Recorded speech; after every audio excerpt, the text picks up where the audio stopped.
사람이 살면서 여러 가지 좀 어려움과 환난을 경험하기도 하고요. 또 아마 지금 이 자리에 오시기까지 여러 가지 좀 저희 삶에서 과정들을 겪으셨을 거예요.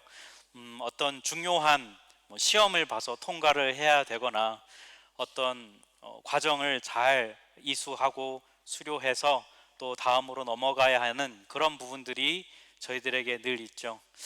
저는 제 기억을 돌아볼 때 어떤 시험이나 이런 것들을 생각해 보면 잘 이렇게 좀 여유 있게 잘 통과했던 적은 별로 없었던 것 같아요. 몇 년 전에 봤던, 가장 최근에 봤던 몇 년 전에 본 시험인 배 아인스 시험도 제가 정말 커트라인 딱 1점 넘겨서 합격을 해가지고 제가 이거는 은혜가 아니면 설명할 수 없구나 이렇게 말할 수밖에 없어요. 제가 돌아올 때 좀 여유 있게 좀 잘 통과했던 게 뭐가 있을까 생각해 보면 운전면허 시험 말고는 다른 걸 별로 이렇게 여유 있게 잘 통과해 본 적이 없는 것 같아요. 오늘 말씀을 보면 제목이 넉넉히 이기느니라는 말씀인데 곰곰이 생각해 볼 때 도대체 뭘 얼마나 넉넉히 이길까?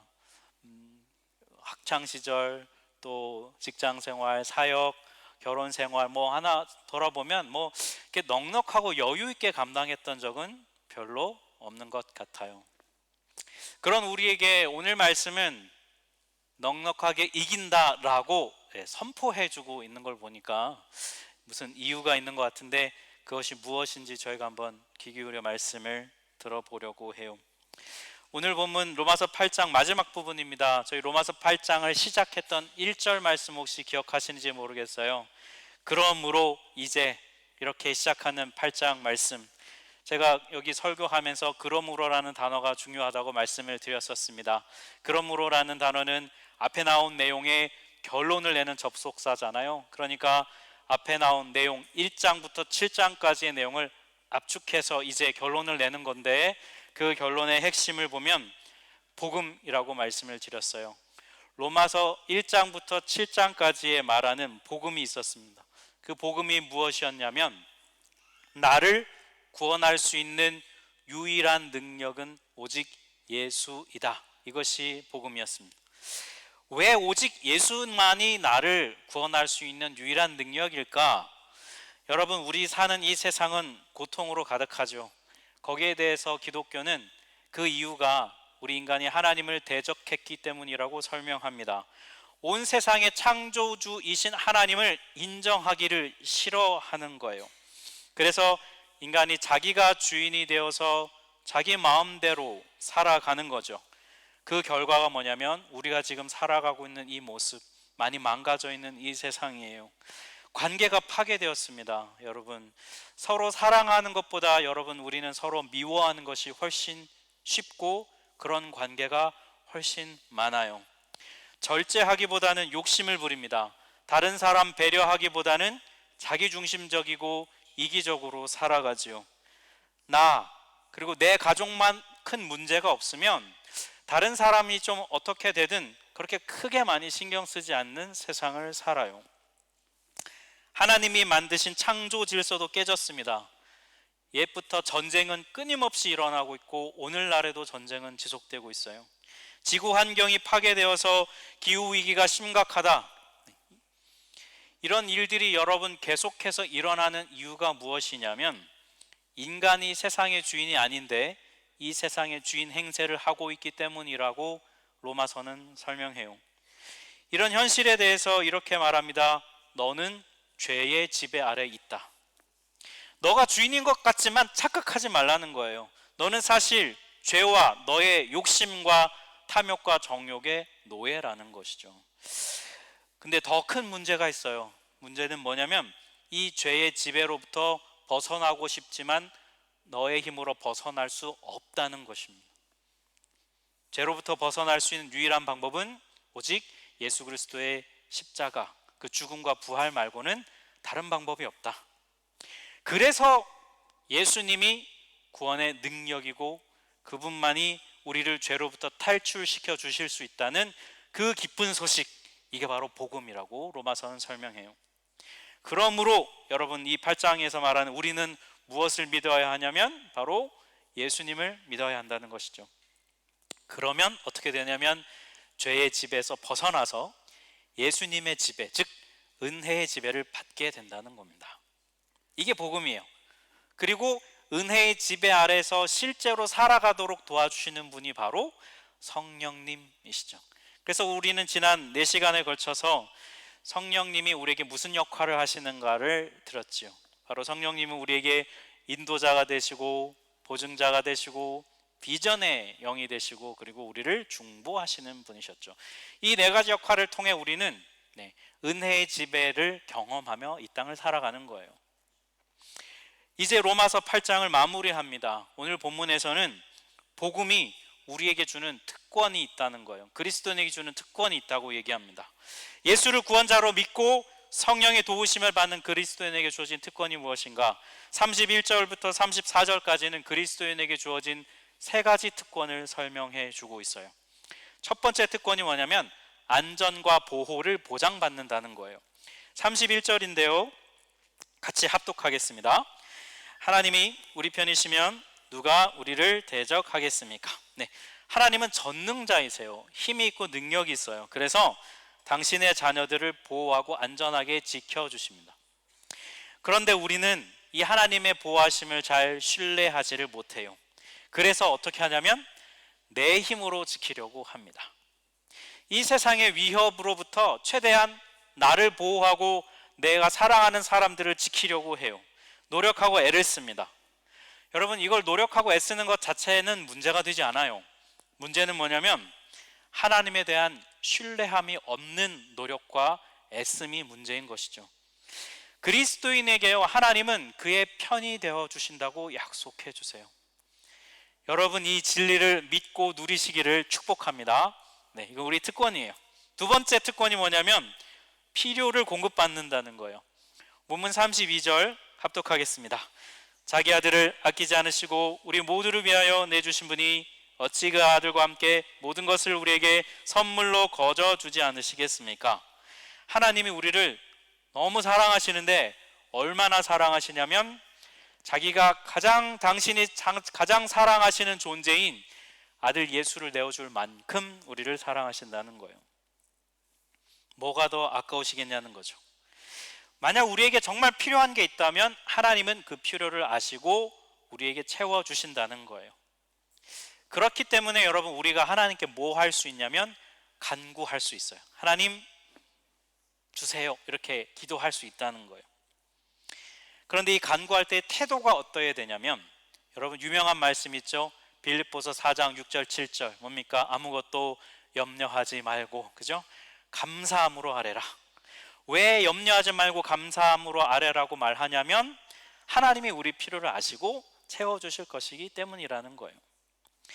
만약 근데 여러분, 내가 아무리 간절히 구하고 기도하는데도 하나님 채워주시지 않는다, 그러면 그 이유가 뭘까요? 나는 정말 필요한 것 같은데 하나님이 보시기에 필요하지 않으면 우리에게 주시지 않을 수 있어요. 또 지금 필요하다고 해서 막 손에 쥐어주면 그러면 어떻게 되냐면 그게 오히려 내 삶을 더 망가뜨릴 수 있어서 하나님이 우리를 보호하시려고 주지 않으실 때도 있죠. 어린아이가 칼 갖고 놀고 싶다고 식칼 달라고 하면 여러분 막 쥐어주시겠습니까? 그럴 수 없잖아요. 그런 것처럼 우리를 보호하시기 위해 주시지 않을 수 있어요. 또 때로는 우리가 잘못된 것을 구하기 때문에 하나님이 필요를 채워주시지 않는 경우도 있죠. 이런 걸 제외한다면 하나님은 우리에게 필요한 것을 반드시 채워주시는 분이십니다. 이 진리를 믿고 필요를 채워주시는 하나님을 누리시기를 축복합니다. 세 번째 특권이 있는데 정죄를 받지 않는다는 거예요. 33절과 34절이 있습니다. 같이 합독하겠습니다. 하나님께서 택하신 사람들을 누가 감히 고발하겠습니까? 누가 감히 그들을 정죄하겠습니까?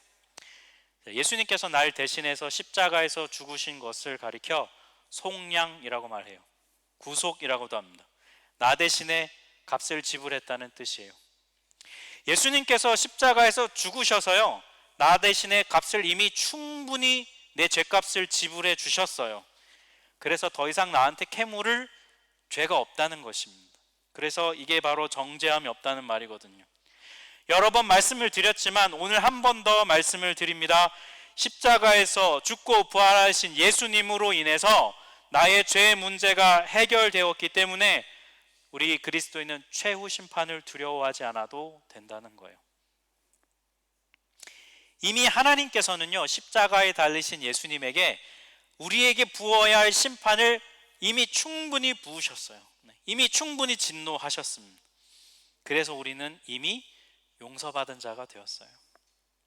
그런데 왜 자꾸 죄책감과 정죄감에 시달릴까요? 사람이 죄를 지으면 마음에 죄책감이라는 게 생깁니다. 이게 건강한 마음을 가진 사람이라면 보통은 그래요. 근데 이 잘못에 대해서 진심으로 뉘우치고 하나님 앞에 나아가면 이미 용서받았다는 것을 확인할 수 있어요. 그런데도 마음이 편하지 않은 사람들이 있어요. 우리 중에 좀 그런 사람 있잖아요. 옆에서 괜찮다고 아무리 말해도 안 괜찮은 사람들. 네.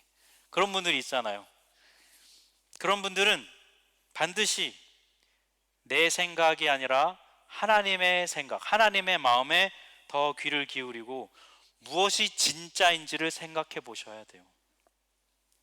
그리고 하나님의 말씀을 받아들이기로 결단하십시오. 왜냐하면 그것이 진리이기 때문이에요. 그리고 여러분, 자유하십시오. 하나님의 용서의 선언 아래서 여러분 자유하십시오. 이 자유를 누리시길, 이 특권을 누리시기를 축복합니다. 네. 그런데 이렇게 여러분 주어진 이 세 가지 특권을 보면 우리 그리스도인의 삶을, 이 특권이 적용이 되면 우리 그리스도인 삶에 아무 어려움도 없고 아무런 고통도 없고 고민도 없어야 될 것 같은데 현실은 그렇지가 않지요. 본문 36절에 보면 이렇게 기록되어 있어요. 우리는 종일 주님을 위하여 죽임을 당합니다. 우리는 도살할 양과 같이 여김을 받았습니다. 여러분, 이 구절은 시편에 나오는 구약 성경에 있는 시편 44편 22절을 인용한 거예요. 시편 44편은 무슨 내용이냐면 하나님의 백성이 너무 주변 사람들에게 괴롭힘을 많이 당해서 하나님께 고발하고 구원을 해달라고 요청하는 내용의 시편이에요. 어느 정도까지 괴롭힘을 당했냐면 죽기 일보 직전까지의 고통을 당했어요. 오늘 본문 이 36절 앞에 35절을 보면 이 당하는 고통의 내용이 나와 있어요. 35절을 보면 환난이나 곤고나 박해나 기근이나 적신이나 위험이나 칼, 이런 어려움들이 그리스도인들에게 있었어요. 환난과 곤고는 뭐냐면 그냥 일반적인 좀 어려움을 말하는 것이고요. 박해가 뭐냐면 잘못이 없는데 좀 억울하게 당하는 고통을 말합니다. 기근이 뭐냐면 굶주리는 거예요. 먹지 못하는 거고, 적신이 뭐냐면 입을 옷이 없는 상태를 말해요. 그러니까 굉장히 가난한 상태를 뜻하지요. 위협과 칼은 뭐냐면 생명의 위협을 느끼는 상태를 말합니다. 로마 제국 초기의 초대교회 그리스도인들은 이런 어려움과 환난에 처해 있었어요. 근데 여러분, 앞서 말했던 세 가지 특권과 이런 어려움은 뭔가 어울리지 않는 것 같잖아요. 이걸 우리가 어떻게 이해할 수 있을까? 이걸 이해하는 비밀이 바로 37절에 나와 있습니다. 우리 37절을 같이 합독하겠습니다. 그러나 이 모든 일에 우리를 사랑하시는 이로 말미암아 우리가 넉넉히 이기느니라. 네. 그리스도인은요, 삶에 고난이 없는 사람들이 아닙니다. 고통이 있고 아픔이 있어요. 그래서 어떤 사람들은 그리스도인을 조롱합니다. 야, 너는 하나님을 믿는다면서 너의 삶이 왜 그 모양이냐? 라고 조롱해요. 그런데 그런 조롱은 기독교와 하나님을, 성경을 잘 모르고 하는 얘기예요. 성경 전체를 보면 그리스도인의 삶에 고통과 아픔이 있다고 말합니다. 심지어 예수님은 너희가 나를 정말 잘 믿으면 나 때문에 니네가 세상이 너희를 힘들게 할 거라고 말씀하셨어요. 그런데 다만 성경은 뭘 약속하냐면 고난이 있지만 그 고난을 넉넉히 이긴다고 약속해요. 왜냐하면, 어떻게 이길 수 있냐면 그리스도인에게는 넉넉한 사랑이 있기 때문이라는 거예요. 우리를 사랑하시는 하나님의 사랑이 넉넉하기 때문에 우리가 겪는 고난을 덮어줄 만큼, 이길 만큼 넉넉한 사랑이 우리에게 부어진다는 것입니다. 그러면 이제 이런 질문이 생깁니다. 목사님, 저는 분명히 그리스도인인데 넉넉히 이기지 못하던데요. 네. 그러면 전 그리스도인이 아닌가 봐요 라고 말하실 수 있는데요, 마음에 진실하게 예수를 주로 고백하고 영접했다면 그리스도인이 맞습니다. 그러면 왜 환난과 어려움을 넉넉히 이기지 못할까요? 왜 우리 늘 허덕이고 늘 숨이 턱에 차고 어떨 땐 그냥 포기해버리는, 왜 우리는 그렇게 될까요? 그 이유가 뭐냐면 하나님의 사랑을 온전히 믿고 신뢰하지 못하기 때문이에요. 우리 안에 하나님의 사랑이 없는 게 아니라 있어요.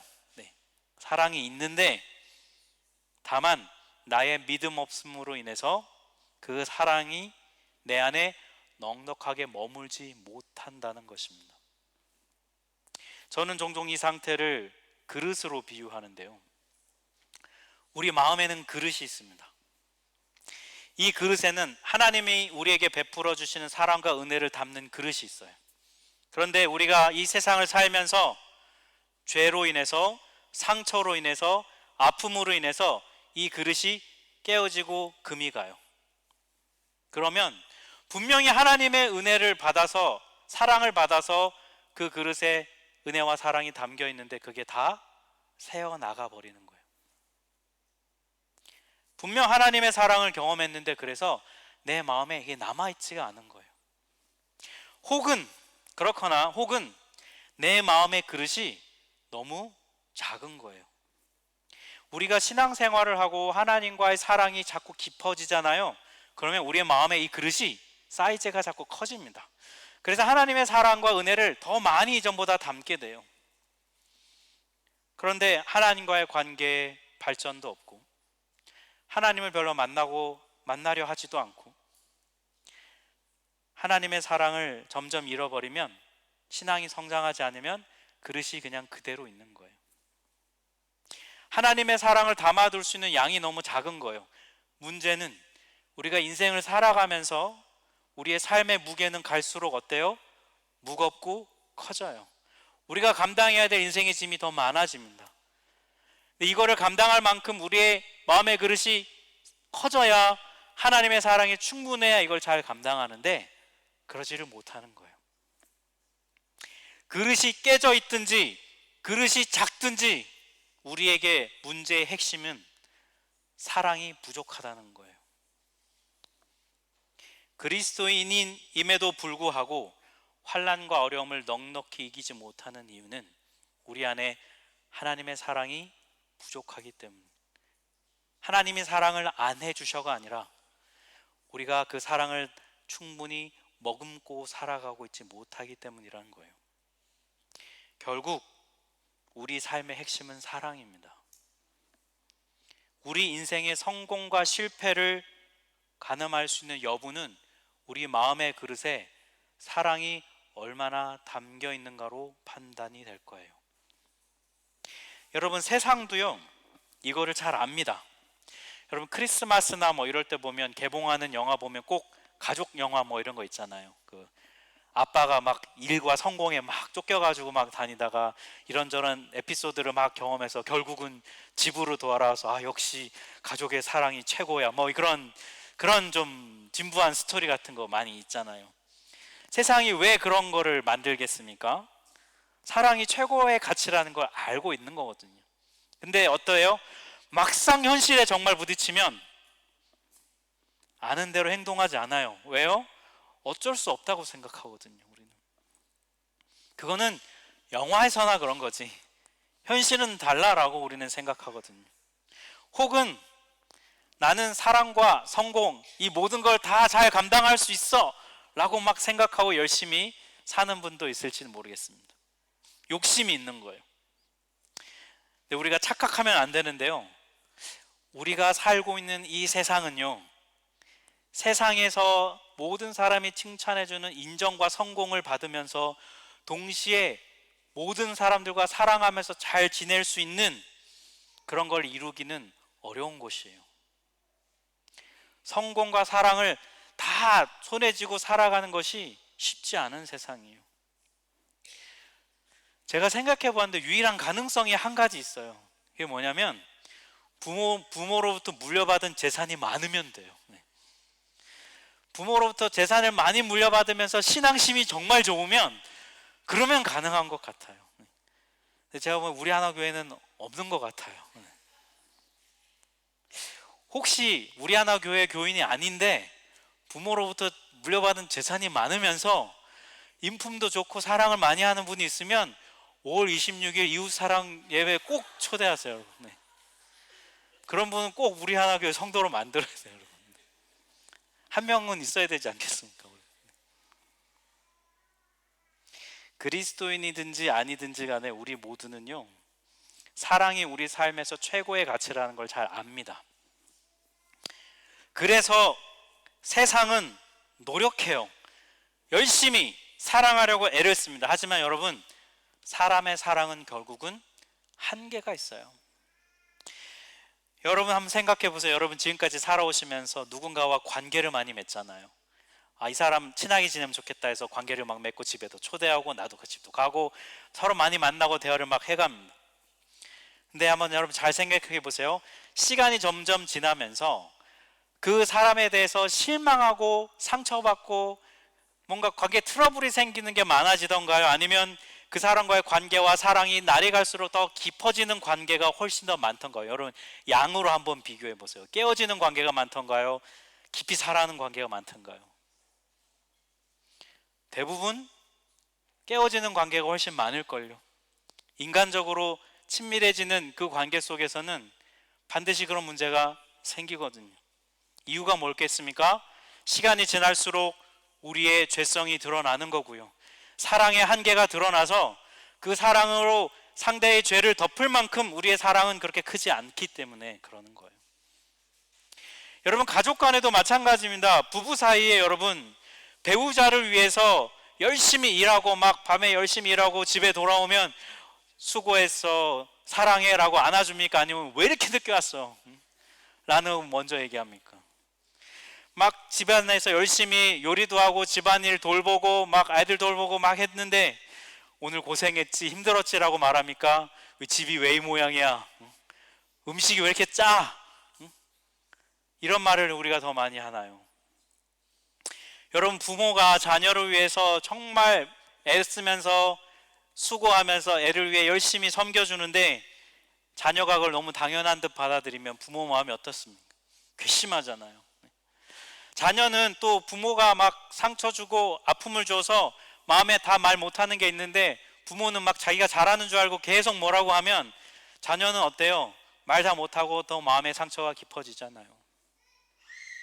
뭐 말씀드리고 싶은 거냐면요, 인간의 사랑은 기본적으로 give and take예요. 우리는 헌신하고 싶고 잘 섬기고 싶습니다. 하지만 우리는 안 그러고 싶어도 안 그럴 수 없어요. 주면 받고 싶고 준 만큼 돌아오지 않으면 서운해하는 것이 우리예요. 인간의 사랑은 한계가 있어서요, 우리의 마음에 있는 그릇을 가득히 다 채워줄 수가 없습니다. 그래서 넉넉히 이길 수 없어요. 그래 보이지만 그러지 못합니다. 오직 하나님의 사랑만이 우리의 마음의 그릇을 가득히 채울 수 있어요. 왜냐하면 하나님의 사랑은 give and take가 아니거든요. 하나님은 우리가 죄인이었을 때 우리가 당신을 향한 사랑을 표현할 수도 없고 표현하고 싶어 하지도 않는 그때에, 죄인 되었을 때에 우리를 위해 죽으셨어요. 우리에게 전적으로 주시는 사랑을 허락해 주셨습니다. 하나님의 사랑은 기본적으로 자기 희생적입니다. 그리고 이 사랑은 영원하고 변하지 않아요. 그래서 우리가 마음만 열면 언제든지 우리의 마음에 가득히 채워줄 수 있어요. 로마서 8장 35절이 이렇게 말합니다. 누가 우리를 그리스도의 사랑에서 끊을 수 있냐? 질문해요. 이 질문에 대한 답이 어디에 나와 있냐면 38절과 39절에 나와 있어요.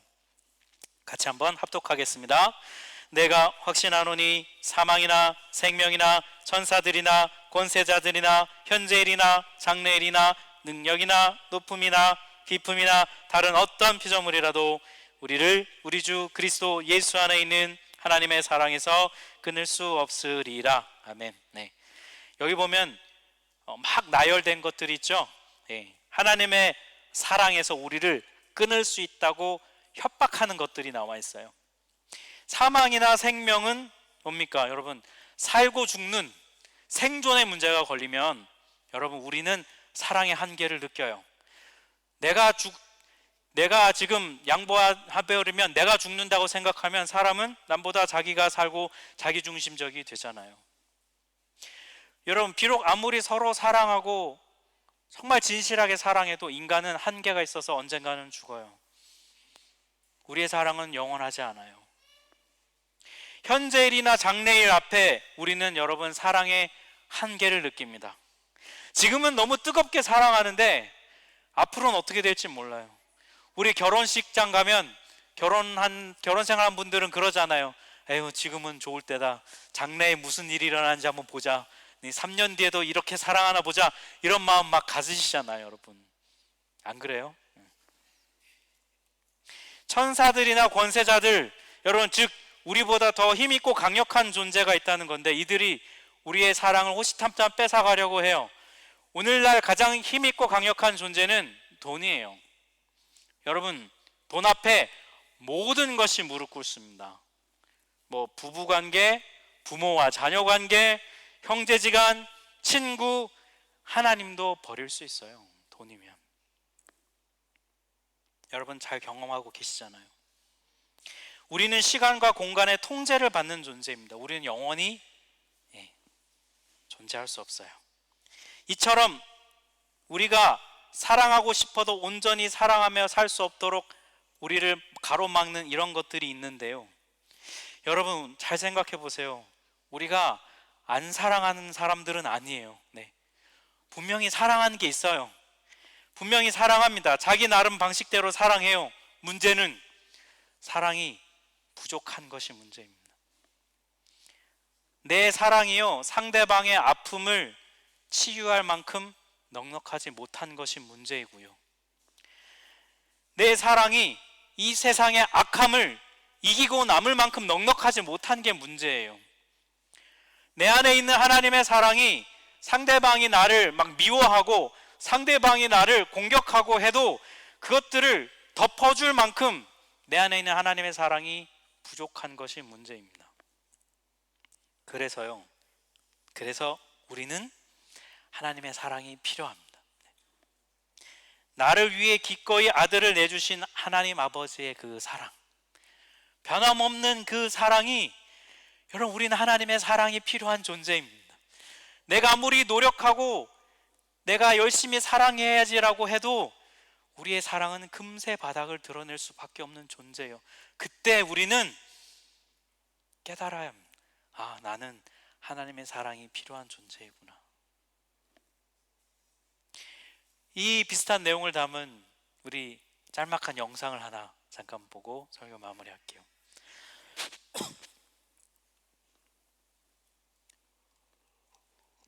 그리고 이곳은 둘째 아들 테드의 학교. Hey, Teddy boy. Oh, that's a nice lunch you got there. 테드는 나쁜 아이들로부터 괴롭힘을 당하고 있었죠. Nice backpack, Teddy. Can I see it?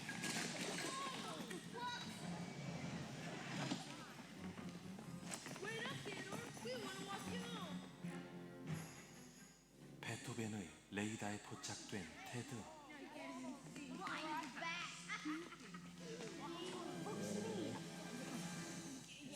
Sorry.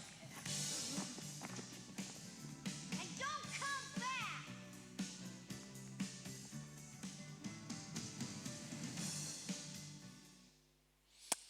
여러분, 저 아이의 마지막 장면이 뭘 의미하는지 아시겠어요? 네.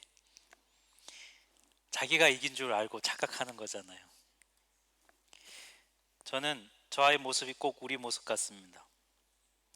이 세상을 살면서 저 테디가 당하는 것처럼 우리를 괴롭히고 위협하고 힘들게 하는 존재들이 있어요. 우리 힘으로 다 이겨낼 수 없습니다.